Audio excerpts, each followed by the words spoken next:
నమస్తే, నేను అంకిత. హీరో రాజ్ తరుణ్పై కీలక ఆధారాలను పోలీసులకు అందించిన లావణ్య.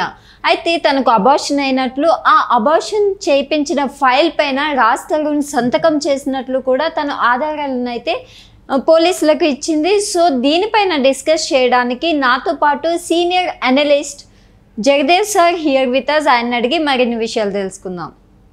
Hi sir. హలో అండి. సార్, ఇప్పుడు చూస్తే రాజ్ తరుణ్, లావణ్య అసలు న్యూస్ ఎట్లా ఉందంటే సోషల్ మీడియాలో కానివ్వండి, బయట ఎక్కడ చూసినా వాళ్ళదే నడుస్తుంది. ఇప్పుడు రోజుకి చూసుకుంటూ పోతే ఒకదాని మించి ఒకటి లావణ్య ఆధారాలు బయటికి తీసుకొస్తుంది.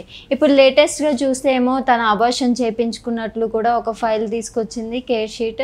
సో దట్ దానిపైన రాజ్ తరుణ్ సంతకం ఉన్నట్లు కూడా తెలుస్తుంది. సో దీనిపైన మీరేమంటారు? రాజ్ తరుణ్ ఇష్యూ బయటకు రావడం అనేది అసలు ఇలాంటివి చాలా జరుగుతుంది. రోజుకి ప్రతి పిఎస్లో కూడా కంప్లైంట్స్ వస్తూనే ఉంటాయి. బట్ ఇక్కడ రాజ్ తరుణ్ ఎందుకంటే నేము ఫేము ఫేసెస్ కాబట్టి, ఇండస్ట్రీకి చెందిన వాళ్ళు కాబట్టి బాగా హైలైట్ అవుతుంటుంది. సోషల్ మీడియా కూడా బాగా వైరల్ అవుతుంది. ఈ మధ్యకాలంలో సీరియల్కి సంబంధించిన కూడా ఒక ఆమె కారు యాక్సిడెంట్ చనిపోతే తర్వాత చందు సూసైడ్ చేసుకున్నారు, చంద్రకాంత్, పవిత్ర ఆవిడ. సో అది కూడా చాలా ఇష్యూ అయింది. అసలు ఈయనకి పెళ్ళి అయింది, అసలు ఆమెకి పెళ్ళి అయింది, వీళ్ళిద్దరు కలుసుకోవడం ఏంటి, వీళ్ళిద్దరు మళ్ళీ చట్టాపట్టాలు వేసుకుని తిరగడం ఏంటనే రకరకాలుగా వార్తలు చూసాం.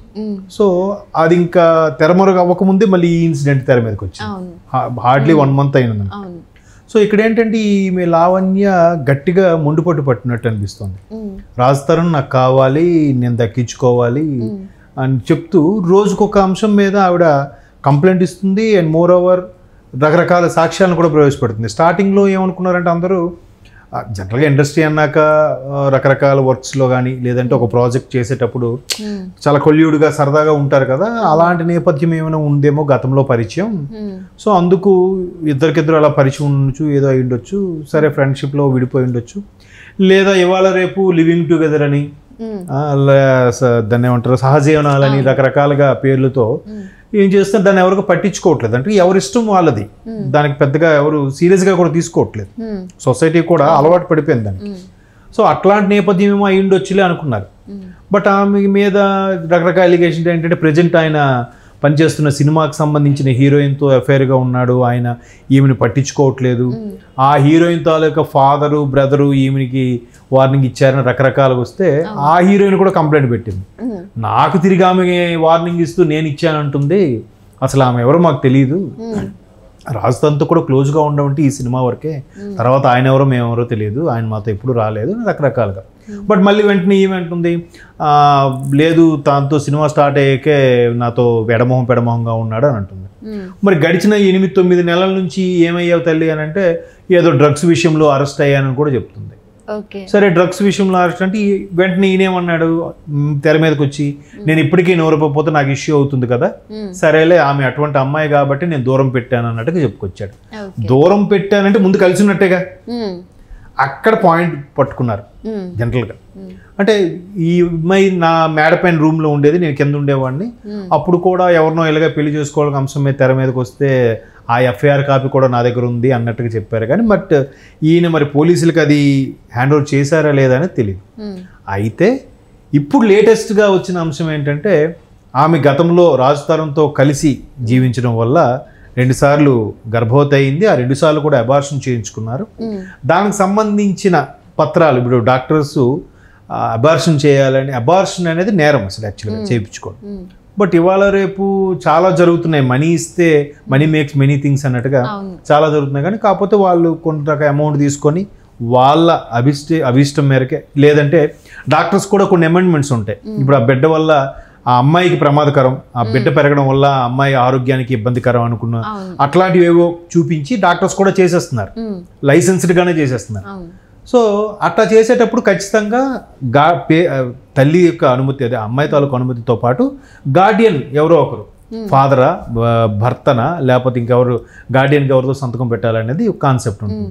సో ఆ గార్డియన్ సైన్ ఈయనే చేశారేమో అన్నట్టుగా వదంతులో వాస్తవాలు ఇంకా క్లారిటీ లేదు. సార్ ఇప్పుడు చూస్తే నిన్నటి వరకు ఏమో రాజ్ తరుణ్ దగ్గర నుంచి మనీ కోసమే లావణ్య ఇదంతా చేస్తుంది అన్నారు. ఇప్పుడు చూస్తేమో తన ఆధారాలు బయట పెట్టింది, ఇట్లా డాక్యుమెంట్స్ కూడా చూపిస్తుంది. సో ఇది ఎంతవరకు నిజం?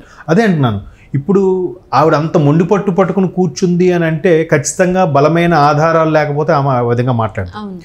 ఒకవేళ రాజ్ తరుణ్ సరే గతంలో ఫ్రెండ్లీగా మూవ్ అయ్యాడు, ఏవో రకరకాలు జరిగాయి, ఎక్కడికక్కడ ఎంజాయ్ చేశారు, విడిపోయారంటే ఓకే. బట్ ఆమె ఇంకా నిన్న ఒక స్టేట్మెంట్ ఇచ్చింది చూశాను, నాకు ఖచ్చితంగా ఆయన కావాలి, నేను ఆయన్నే పెళ్లి చేసుకోవాలనుకుంటున్నాను, ఒకవేళ ఆయన ముందు చనిపోతే నేను ముండమోపు అవుతా, లేదు నేను చచ్చిపోతే నా శవం దగ్గర ఆయన ఏడుస్తాడు లేదో చూడాలి అన్నట్టుగా అంత ఎక్స్ట్రీమ్ లెవెల్కి వెళ్ళి కూడా మాట్లాడుతుంది. నేను ఎక్కడో వీడియో చూశాను. సో అట్లాంటి నేపథ్యంలో ఆమె బాగా స్ట్రాంగ్, ఆయనతో బాగా బంధంలో ఉంది, బలంగా కోరుకుంటుందన్న విషయం అర్థమైంది. దట్టు నిర్భయ లాంటి చట్టాలు వచ్చిన తర్వాత ఒకవేళ అమ్మాయి తప్పున్నా కూడా వ్యవస్థ కానీ పోలీసు వాళ్ళు కానీ చట్టాలు కానీ ఆ అమ్మాయి వైపే మొగ్గు చూపేలాగా అది అమ్మాయి వైపు వెర్షన్లోనే మాట్లాడుతున్నారు ఎవరు ప్రతి ఒక్కరు కూడా. ఎందుకంటే ఎక్కువ శాతం అమ్మాయిలు నష్టపోతున్నారు అనే వెర్షన్లో ఒకవేళ అమ్మాయిలు తప్పున్నా ఒప్పున్నా అది పరిగణలోకి తీసుకోకుండా ఫస్ట్ వెర్షన్ అమ్మాయిల వైపే మాట్లాడుతున్నారు. ఈవెన్ విడాకుల విషయాల్లో కూడా మీరు అబ్జర్వ్ చేస్తే చాలా వరకు మెజిస్ట్రేట్ దగ్గరికి వెళ్తే మెజిస్ట్రేట్ ఎస్పెషల్లీ ఫిమేల్ అయ్యారు అనుకోండి జడ్జి, ఇంకా ఖచ్చితంగా అమ్మాయికి ఫేవర్గానే మాట్లాడుతున్నారు. సో అట్లాంటి నేపథ్యంలో ఇక్కడ కూడా ముందు సరే అమ్మాయి ఏంది ఇట్లాంటి ఇండస్ట్రీలో కామన్ కదా, ఇట్లాంటి ఎలిగేషన్స్ చాలా వస్తుంటాయి అనుకున్నారు. కానీ మీరు అన్నట్టుగా ఆవిడ బలమైన అబార్షన్కి సంబంధించిన ఆ గార్డియన్గా సైన్ చేశారా, లేదంటే ఆ రిపోర్ట్ ఏదంటే ఉంటుందో ఆ రిపోర్టు బహుశా ఆవిడ దగ్గర ఉందేమో, లేదంటే హాస్పిటల్ వాళ్ళ దగ్గర సంపాదించారేమో, దాంతో బలంగా స్ట్రాంగ్గా ఉన్నట్టుగా అనిపిస్తోంది. ఇప్పుడు 4 సెక్షన్లు కూడా ఆయన మీద బలంగా ఉన్నాయి.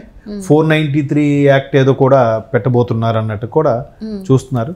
ఒకవేళ అలాగా అంటే నమ్మించి మోసం చేసినట్టు కదా, నమ్మించి మోసం చేసినట్టు. అబార్షన్ అయితే మరికొద్దిగా తీవ్రం అవుతుంది.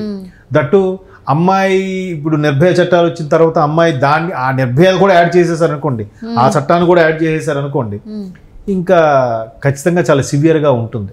ఆల్రెడీ దట్టు ఆయన ఒక హీరోగా చేస్తున్న నేము ఫేమ్ ఉన్న పర్సన్ కాబట్టి ఎటు తప్పించుకుపోలేడు. అంటే ఇంత ఫేమ్ ఉన్న పర్సన్ ఎందుకు అబద్ధం చెప్తున్నాడు అంటారా? అది సర్కమ్స్టాన్సెస్ అమ్మా, పరిస్థితులు. అబద్ధం అని కాదు, ముందు ఇద్దరం ఇష్టపడి ఉండొచ్చు, అట్లా అబార్షన్ వరకు వెళ్ళింది అనుకుంటే కాసేపు మనకి అది వాస్తవం ఎంతో తెలియదు.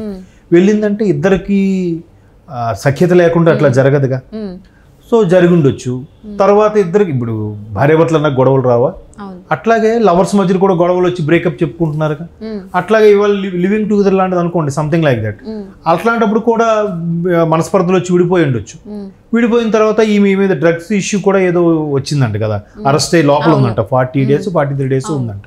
సో అట్లాంటప్పుడు వచ్చి నువ్వు ఎట్లా డ్రగ్స్ తీసుకుంటా అని చెప్పి ఈయన కూడా వెక్స్ అయిపోయి, లేదంటే జనరల్గా కొత్త కోరుకుంటారు ఎవరైనా కూడా. ఎట్లా అయిపోయిందంటే చాలా వివాహ బంధమే విడిపోతున్నప్పుడు వీళ్ళు జస్ట్ దాని ఇన్ఫాచురేషన్ అనుకోవచ్చు, దాన్ని మోహం అనుకోవచ్చు, ఇంకేదైనా అనుకోవచ్చు. అట్లాంటి సందర్భాల్లో ఆ దట్టు ఇట్లాంటి ఇండస్ట్రీలో ఉన్న వ్యక్తులకి సర్వసాధారణ ఫీల్ అయ్యి ఉండొచ్చు. సో ఏముందిలే అని అనుకున్నాడేమో. బట్ ఇప్పుడు ఇవన్నీ ప్రూఫ్స్ వచ్చిన తర్వాత ఆయనకి ఉచ్చు బిగిస్తోందేమో అని అనిపిస్తోంది. బట్ ఒకవేళ ఆయన కూడా కాదు కూడదు మా ఈమె ఎంతవరకు తెగించిందిరా, నా కెరీర్కే మచ్చ వస్తుంది అనుకుంటే ఆయన మరి ఎటువంటి నిర్ణయం తీసుకుంటాడని చెప్పలేదు. లేదు అంటే దీనివల్ల నాకు కెరీర్కి బదనం అవుతుంది, అమ్మో దీనివల్ల నా అవకాశాలు కూడా పోతాయి, నేను బ్యాడ్ అయిపోతాను అనుకున్నాడు అనుకోండి. సో ఎట్లాగూ నా లైఫ్ ఇట్లా చేసేసింది, ఇంక దాంతో నేను ఎందుకు ఇది ఉంటాను, అవసరమైతే జైలు శిక్షని అనుభవిస్తాను అన్నాడు అనుకోండి. ఇప్పుడు ఎట్లా అవుతాయి పరిస్థితి? అమ్మాయి ఇంకేం చేయగలదు? ఈయన మటుకు ఈయన ఏదో అనిపిస్తాడు, కొన్నాళ్ళుగా అయిన తర్వాత మళ్ళీ బెయిల్ మీద వస్తాడు, తర్వాత ఏవో సెటిల్మెంట్లు అవుతాయి, మళ్ళీ మనకు తెలిసిందేగా వాయిదాలు ఎవరు నడుస్తుంటాయి, ఎప్పుడు తేలుతుంది? ఏదో ఇష్టం మీద మచ్చిక మీద బతిమాలో బామాలో చేసుకోవాలి. కానీ ఇట్లా రోడ్డుకి ఎక్కడం వల్ల ఏమవుతుందంటే మంచిగా ఉన్న చిన్నదైన సాఫ్ట్ కార్నర్ ఉన్నే ఉంటుంది, అది కూడా కాస్త పోయింది అనుకోండి, మళ్ళీ కలిసి జీవించడం అనేది కొద్దిగా కత్తి మీద స్వామి లాంటిది. అది చూద్దాం ఏమవుద్దో. Okay, thank you sir.